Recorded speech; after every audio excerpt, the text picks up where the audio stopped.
नमस्कार, सत्यदर्शन न्यूज मध्ये आपले स्वागत आहे। मी पायल शहा। एक नजर टाकूया आजच्या ठळक घडामोडींवर। सोलापूरसह राज्यातील 8 महत्त्वाच्या शहरात महापौर आणि उपमहापौरांची झाली निवड।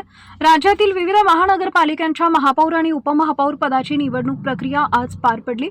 यामध्ये भाजप आणि महायुतीचे सर्वाधिक महापौर निवडून आल्याचं पाहायला मिळत आहे।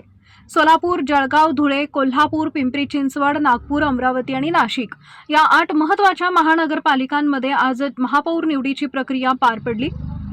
यात सोलापूर, जळगाव आणि अहिल्यानगरमध्ये अत्यंत चुरशीच्या वाटणाऱ्या निवडणुका अखेर बिनविरोध झाल्या, तर नागपूर आणि धुळ्यात भाजपानं मोठ्या मताधिक्यानं विजय मिळवला आहे।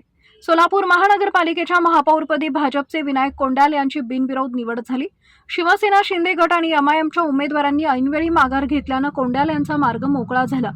तर जळगाव महापालिकेत भाजपच्या दीपमाला काळे यांची महापौरपदी वर्णी लागली, तर शिवसेना, शिंदे गटाचे मनोज चौधरी यांची उपमहापौरपदी बिनविरोध निवड झाली। जळगाव महापालिकेच्या 17व्या महापौर म्हणून दीपमाला काळे यांनी पदभार स्वीकारला। नागपूरमध्ये भाजपच्या नीता ठाकरे यांनी 104 मते मिळवत काँग्रेसच्या उमेदवारांचा पराभव केला, तर दुसरीकडे धुळे महापालिकेत भाजपच्या मायादेवी परदेशी यांनी 50 मते मिळवून महापौरपदी विजय मिळवला। नांदेडमध्ये 81 जागा जिंकून भाजपनं स्पष्ट बहुमत मिळवलं असून महापौर पदासाठी कविता मुळे यांच्या नावावर शिक्कामोर्तब करण्यात आलाय, तर उपमहापौर पदासाठी दीपक सिंह रावत यांची नावं निश्चित करण्यात आली आहेत।